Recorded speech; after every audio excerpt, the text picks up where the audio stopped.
오늘 말씀의 제목은 내가 너를 쉬게 하리라입니다. 14절에 나오는 말씀이죠. 여호와께서 이르시되 내가 친히 가리라 내가 너를 쉬게 하리라. 문제 제기. 하나님은 가까운 길을 두고 왜 광야로 인도하셨나? 이거에 대한 직접적인 답은 출애굽기 13장 17절 창고구절 두 번째 구절에 나옵니다. 블레셋 사람의 땅의 길은 가까울지라도 하나님이 그들을 그 길로 인도하지 아니하셨다. 지중해를 왼편으로 끼고 북쪽으로 올라가기만 하면은 바로 한 일주일 만에 걸어서도 약속의 땅 가나안에 도착할 수 있어요. 이집트에서 이렇게 지중해를 왼쪽으로 이렇게 올라가는. 그런데 하나님께서 그들을 그 길로 인도하시지 않은. 그 길은 고속도로예요. 그런데 고속도로로 인도하시지 않고 그냥 홍해를 건너서 동쪽으로 아라비아 광야로 나가게 하셨어요. 시내 반도 이렇게 뾰족하게 지대 그 홍해에서 그 동쪽으로 지나가면은 안 돼요. 거기는 대상들이나 지나다니는 길이에요. 대상들이나 그저 낙타에다가 먹을 음식이며 물이며 잔뜩 싣고 다니는 사람들이나 겨우 건널 수 있는 곳이에요. 그런데 하나님은 이스라엘 백성들을 가나안으로 가라고 하면서 행선지가 이 북동쪽으로 가야 되는데 동쪽으로 그냥 가게 하면은 이 도라도 너무 도는 길이에요. 그런데 왜 하나님 그 길로 인도하셨어요? 직접적인 이유는 이스라엘 백성들이 블레셋 사람들이 싸우자고 덤벼들면은 애굽으로 도망갈까 봐.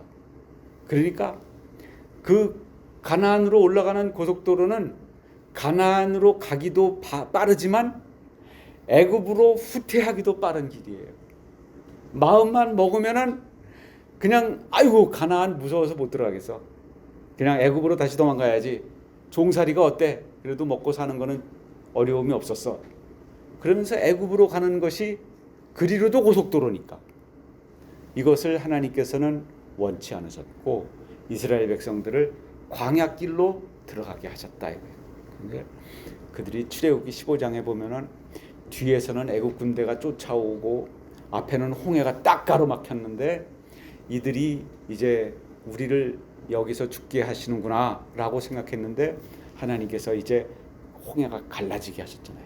그래서 홍해를 건너서 맞은편 바닷가에 도착할 때 뒤를 돌아보니까 쫓아오던 애국 군대는 물이 다시 합쳐져서 다 수장되어 버렸단 말이에요. 이것을 보면서 출애굽기 15장에 모세의 노래가 시작됩니다. 여호와께서 말과 그 탄 자들을 다 수장시켰다. 하나님은 위대하시다. 그러면서 노래를 불렀어요. 그런데 출애굽기 15장에서 그 노래가 나오는데 그 노래가 끝나고 나서 15장 뒤에 가서 보면은 바로 창고구절 세 번째. 이때 모세와 이스라엘 자손이 이 노래로 여호와께 노래를 했다. 그리고 그 다음번 출애굽기 15장 22절에 보면은 모세가 홍해에서 이스라엘을 인도하며 그들이 나와서 수르 광야로 들어가서 거기서 사흘 길을 걸었으나 물을 얻지 못하고 마라에 이르렀더니 그곳에 물이 써서 마시지 못하겠으므로 이를 마라라 하였더라. 백성이 모세에게 원망하여 이르되 우리가 무엇을 마실까? 우리를 여기서 죽게 하려고 데리고 나왔느냐? 그 3일 전에 무슨 일이 있었다고요? 홍해에서 하나님이 구원하신 일을 춤추며 찬양했어요. 모세와 함께 모든 백성들이 그 구원의 노래를 불렀어요. 그런데 3일이 못 지나서 마실 물이 없으니까 거기서 하나님을 원망하고 모세를 원망하게 되었더라는 것입니다. 그리고 나서 하나님께서는 이제 이스라엘 백성들이 홍해를 지나서 시내산에 도착하여 그곳에서 하나님께서 이제 언약을 맺자. 이대로는 안 되겠다. 너네들이 이 계명을 지키면은 내 백성 되고 내가 너희 하나님이 되어 줄게. 그러면 됐지. 그래서 모세를 시내산으로 불러 올리셨어요. 그래서 모세가 하나님이 요구하시는 대로 돌판을 깎아 가지고 올라갔어. 그랬더니 하나님이 그곳에다가 쫙 십계명을 새겨 주셨습니다. 그걸 가지고 내려와 보니까 백성들이 금송아지를 만들어 놓고 공중공중 뛰면서 이방 제사를 드리고 있는 거예요. 우상 숭배를 하고 있는 거예요. 그러니까 하나님께서 모세에게 이 백성들이 부패하였다. 이렇게 B번에 보면 부패하였다. 이들이 황금 송아지를 만들어 놓고 그 우상을 섬길 때 그들의 마음속에 이제 우상 숭배해야지. 그런 생각을 가지고 이것을 만들고 거기에 절한 것이 아니에요. 이들이 아론에게 요구한 것은 우리를 인도할 신을 만들어내라 이거예요. 우리를 여기까지 인도한 신이 여호와 하나님인데 모세가 하나님 만난다고 시내산에 올라갔는데 내려오질 않고 있는데 이 40일이 지났는데도 안 내려와요. 이 사람이 죽었는지 안 죽었는지 우리가 어떻게 뭘 믿고 신앙생활을 하란 말이냐 이 광야길에. 그래서 아론이 백성들의 눈치가 보이니까 금붙이를 다 가지고 와라. 그래가지고 그것을 불에 녹여가지고 금송아지를 만들었는데 그것은 애굽에서 다신교를 섬길 때 섬기던 신 중에 하나였어요. 그러니까 이 사람들이 그 신을 만들어 놓고 이게 바로 아론도 말하기를 너희를 인도할 신이다 라고 소개를 했고 백성들도 그것을 요구했고, 그러니까 이들의 마음 속에는 우리가 이제 우상 숭배해야지 여호와를 버려야지 그런 생각이 아니고 자기네 나름대로 그래도 그게 신앙생활 한다고 한 거였어요. 오늘날 우리의 신앙에서도 참 어려움이 그런 부분입니다. 하나님을 잘 알지 못하면은 나름대로 신앙생활에 빠져버리기가 쉬운 거예요. 그래서 이제 이들이 하나님이 보시기에 이제 부패하였다. 이게 우리가 읽은 33장 앞에서 하나님이 모세에게 하신 말씀이에요. 그래서 이제 내가 저놈들을 다 죽여버리겠다. 그리고 너 하나만 데리고 들어가도 내가 큰 나라를 만들어줄 수 있다. 이렇게 하나님께서 모세에게 말씀하셨어요. 32장 10절에 보면은 그런즉 내가 하는 대로 두라. 내가 그들에게 진노하여 그들을 진멸하고 너를 큰 나라가 되게 하리라. 그래서 모세 입장에서 쟤네들은 다 죽여버리고 나 하나만 데리고 들어가서 큰 나라를 만들 수, 하나님 하실 수 있죠. 뭐 그거 하나님이 전능하신 하나님이 못하실 일이 아니에요. 그럼 모세는 그럼 된 거 아니에요? 나는 데리고 들어간다 그러니까 저희 가족들도 같이 데리고 들어가 주세요. 그래가지고 모세의 문제는 해결됐다고 볼 수도 있어요. 그렇지 않아도 쟤들 내가 인도하는 거 지쳤어요. 말도 안 듣고요. 말을 뭐 한마디 하면 100마디 하고요. 이런 백성들 이끌기 너무 힘들고요. 그러나 모세는 이 문제 앞에서 하나님을 가로막습니다. 그래서 이제 모세의 중보기도가 32장 11절에서부터 시작돼 가지고 오늘 우리가 읽은 본문이 세 번째 중보기도인데 세 번에 걸쳐서 모세는 하나님 앞에 그러시면 안 됩니다. 하나님이 이 백성들을 이렇게 애굽까지 종살이에서 해방시켜서 이렇게 구해가지고 나오셔서 이 광야에서 죽이시면은 사람들이 뭐라 그러겠습니까? 저 하나님이 어떻게 해방은 시켰는데 능력이 안 되니까 광야에서 그냥 다 죽여버렸구나. 하나님도 능력이 별 볼 일 없구나 라고 말할 것 아닙니까? 이렇게 하나님의 명예를 걱정해 드렸어요. 그리고 모세는 이제 이렇게 첫 번째, 두 번째 중보기도를 한 후에 하나님께서 이제 31장에서부터 이제 아주 좋은 대안을 내주셨어요.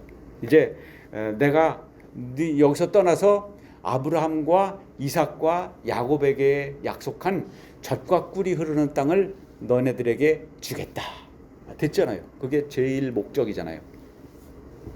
그들이 출발한 그 목적지가 그 가나안 땅이고 그 땅은 젖과 꿀이 흐르는 땅이잖아요. 그런데 아쉽게도 거기에는 7개의 족속들이 살고 있는데 그네들은 이스라엘보다 훨씬 더 강력한 나라들이잖아요.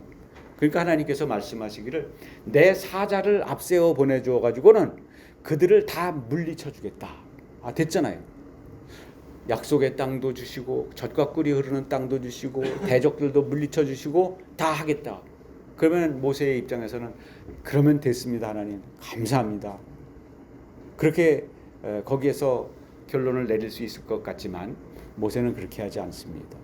하나님이 나는 올라가지 않겠다라고 말씀하신 것에 대하여 내가 너희들과 함께 올라가지 않을 거야. 왜냐하면 내가 아무리 생각해도 올라가다가 너네들 다 죽여버릴 것 같아.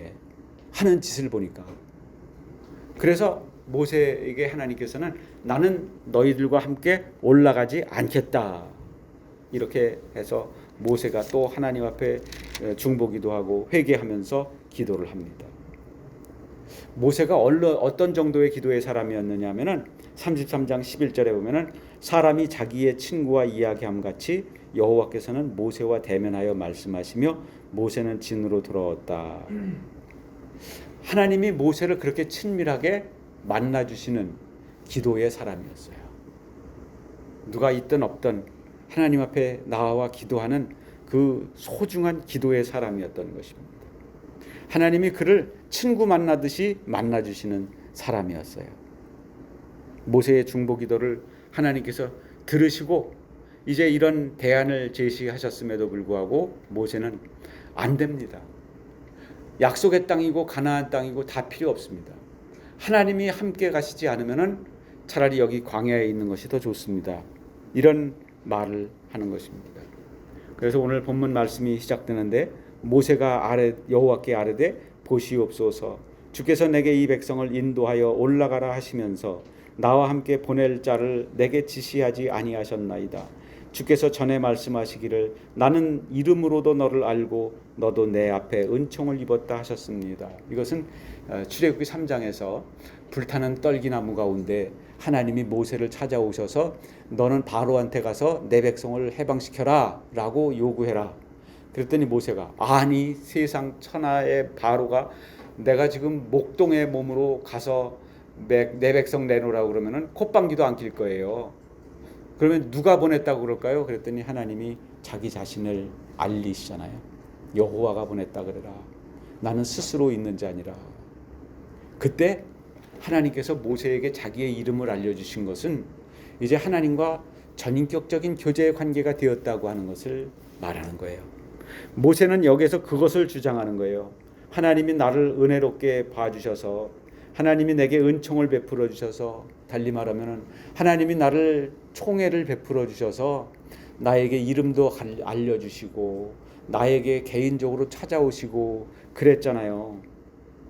내가 그런 은총을 입었사온즉 13절에 내가 참으로 주의 목전에 은총을 입었사오면 원하건대 주의 길을 내게 보여주시고 내게 주님을 알려주시고 나로 주의 목전에 은총을 입게 하시고 이 족속을 주의 백성으로 여겨주십시오. 이렇게 기도합니다.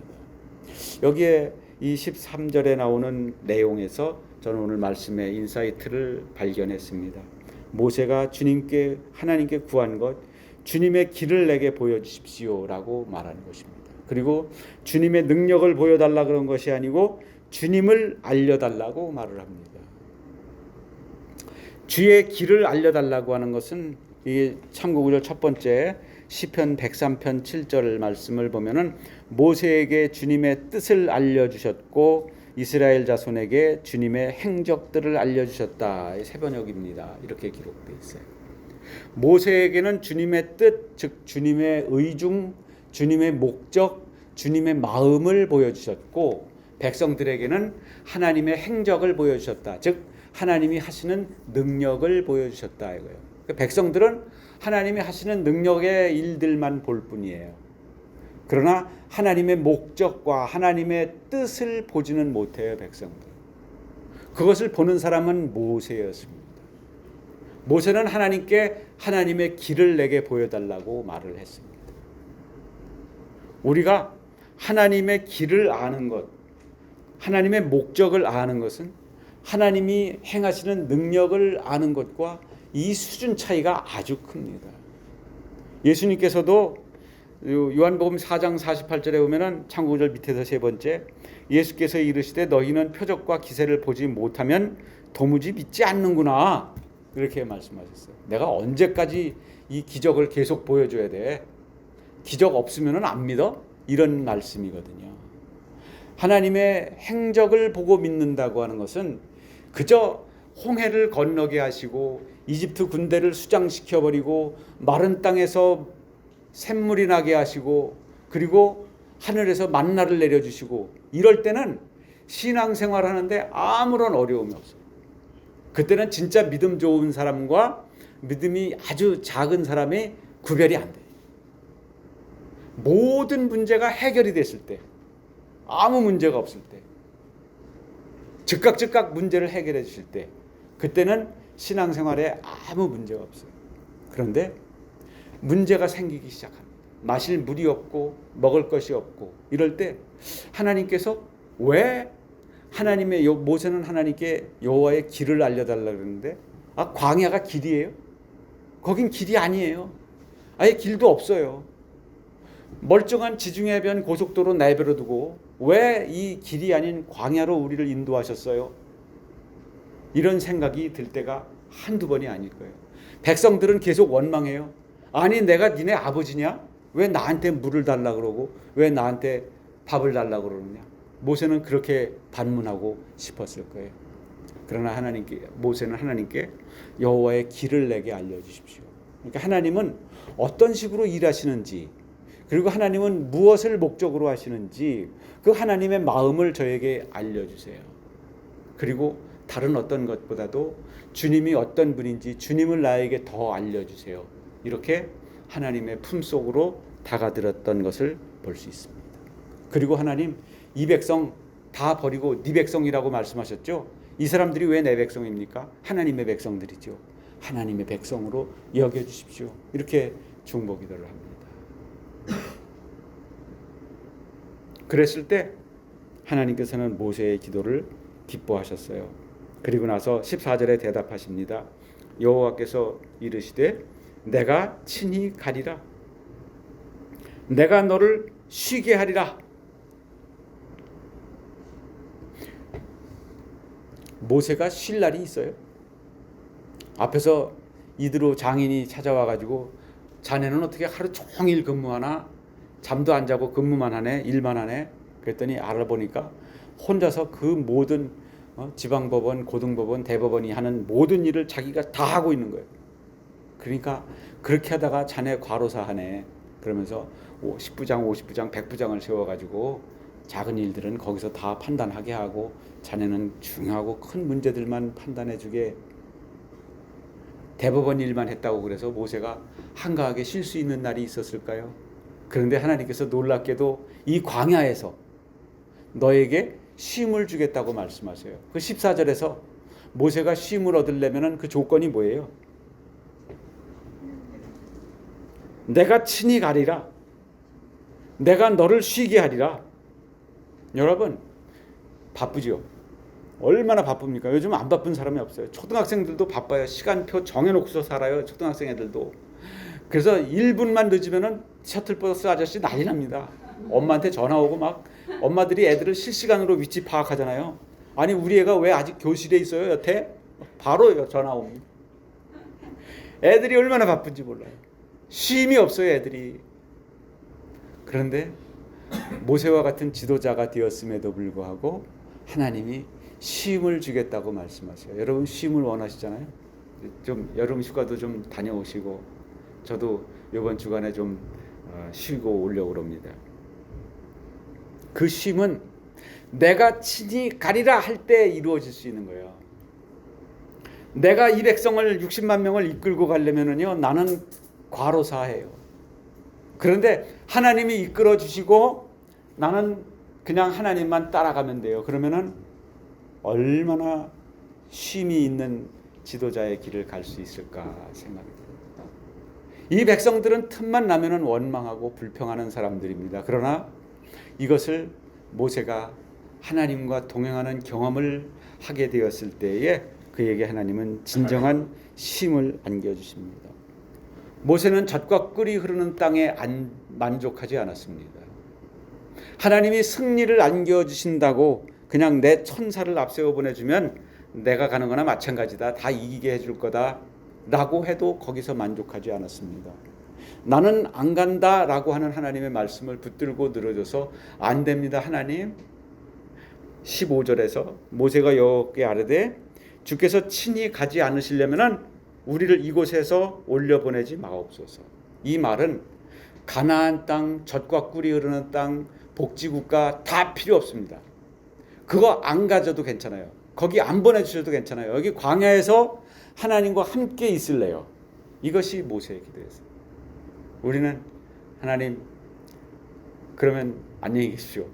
우리끼리 올라가서 복지국가를 누리겠습니다.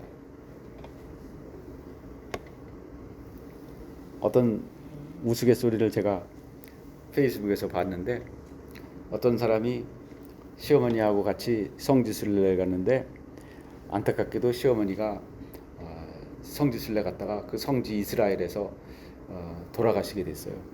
그래가지고 이제 거기서 장례를 치르게 되는데, 거기서 장의사에서 이야기하기를 여기다가 묻는 데는 150불이고 한국으로 다시 모시고 가려면은 5,000불이 듭니다. 어떻게 하시겠습니까? 그랬더니 그 며느리가 시어머니를 굳이 모시고 가야 되겠다. 한국으로 5,000불을 들여서라도 한국으로 모셔야 되겠다는 거예요.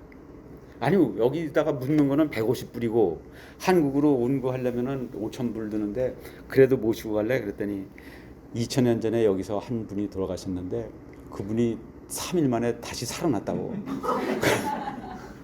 그러니까 여기다가 묻으면은 그럴 일이 일어날지도 모르니까 절대 안 된다고. 그래서 결국 모시고 왔다는 그런 효심의 이야기가 있습니다. 여러분, 하나님이 함께 계시는 것만으로 광야가 더 좋습니다.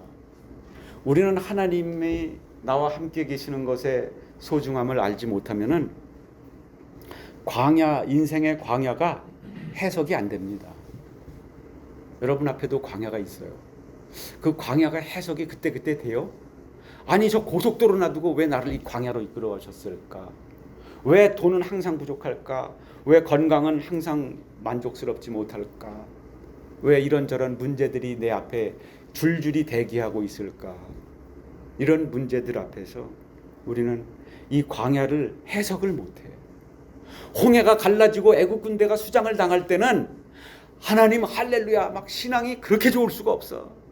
그런데 그거 끝나고 당장 마라에서 3일 만에 마실 물이 없으니까 하나님을 원망하는 거예요.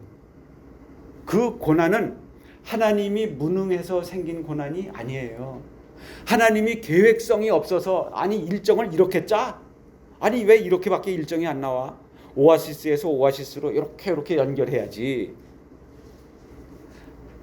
왜 우리 아들들이 군대 가면은 머리 빡빡 깎고 좋지도 않은 옷 입고 어깨 닿는 침상에서 자나? 요새는 모르겠는데 그 불편한 훈련소에 들어가서 일정 기간을 거쳐야 그거 2등병 하나 달아주는 거예요. 이 사회 떼국물을 가지고서는 군인이 될 수가 없으니까 훈련시키기 위해서 그 과정을 거치게 하는 거예요. 하나님이 고속도로 내버려두고 광야를 우리에게 주시는 것은 사랑입니다. 우리는 부모의 사랑을 다 헤아리지 못해요. 자녀는 아니 이거 사달라는데 왜 안 사주는 거지? 내 친구들 절반은 다 가졌다 그러면은 다 가졌다 그러죠. 3분의 1만 가지면 다 가졌다 그런다고. 왜 나는 안 사주나요? 부모의 마음은 더 좋은 타이밍을 기다리고 있다고 하는 것이죠. 나에게 반드시 거쳐야 할 훈련의 과정이 있다고 하는 것이죠. 모세는 하나님 없는 약속의 땅 필요 없다는 것입니다. 하나님이 내가 너와 친히 가리라, 너를 쉬게 하리라. 그런데도 이제 모세는 15절에서 그렇게 하나님이 가시지 않는 것은 나는 애초에 원치도 않아요. 그리고 16절에 나와 주의 백성이 주의 목전에 은총을 입은 줄을 무엇으로 알 수 있겠습니까? 증표를 보여주십시오. 그것은 주께서 우리와 함께 행하심으로 나와 주의 백성을 천하 만민 중에 구별해 주시는 것입니다. 우리가 주님의 총애를 입은 증거가 무엇입니까? 그것은 하나님이 우리와 동행하시는 것입니다. 그래서 하나님이 동행하시지 않는 민족들로부터 구별되는 것이 하나님의 총애를 입은 증거입니다. 그 증거를 우리에게 보여주셔서 우리와 끝까지 가나안에 들어가 주십시오라고 말하는 것입니다. 이것이 오늘 우리가 이 모세의 기도를 통해서 얻어야 할 교훈입니다. 우리의 인생 앞에 놓여져 있는 그 여러 가지 끝나지 않는 마라와 르비딤과 광야, 이 광야에 대한 해석, 이것을 해석할 수 있는 믿음의 눈을 구하시기를 바랍니다. 하나님이 함께 가시지 않으면 젖과 꿀이 흐르는 땅 다이아몬드로 길이 박혀 있어도 소용없습니다. 나는 오직 하나님이 함께 하시는 광야가 더 좋습니다라고 고백할 수 있는 우리의 신앙이 될 수 있기를 간절히 바랍니다. 결론으로 말씀드립니다. 내가 친히 가리라, 내가 너를 쉬게 하리라. 이것은 우리의 인생의 이야기입니다. 우리는 어떤 조건이 있으면 안식할 수 있을까요? 연금이 잘 마련되어 있으면 뭐합니까? 건강이 안 좋은 거려. 건강이 좋으면 뭐합니까? 연금이 부족한 거려. 이 두 가지가 같이 있어야 돼. 두 가지가 같이 있어야 돼. 그래서 우리가 이 자식들이 다 잘 된다고 무슨 소용이 있습니까? 이것이 나의 마음을 헤아리지 못하는 자식이라면 무슨 소용이 있겠습니까? 그런 조건이 다 됐어요. 그래도 우리에게 안식은 보장될 수 없습니다. 모세가 요구했던 그 보장, 그것은 주께서 우리와 함께 행하신다고 하는 그 사실, 그것이 모든 주변에 있는 민족들이 볼 때 야, 저 민족은 하나님이 함께 하시는 민족이로구나 라고 구별되는 것, 이것이 우리의 진정한 안식이고 쉼인 줄로 믿으시기를 바랍니다. 그러면은 뭐가 해석된다고? 광야가 해석이 돼. 아, 이게 길이다. 여기가 길이야. 나한테 딱 맞는 길이야. 하나님은 나에게 항상 가장 좋은 것을 주셔. 그리고 하나님은 딱 맞는 때에 딱 맞는 만큼만 주셔. 너무 많아서 썩게 주시지는 않아. 그러니 내게 주신 이 분복이 얼마나 감사한가 라고 하나님 앞에 기쁨으로 감사할 수 있는 인생이에요. 요한복음 4장 14장 6절에서 예수님께서는 내가 길이다. 내가 그 유일한 길이다. 아버지께로 가는 길, 안식으로 가는 길이다 말씀하셨습니다. 그 안식으로, 쉼으로 우리를 이끌으시는 주님과 끝까지 광야까지 길이라도 동행하시기를 작정하시기를 부탁드립니다.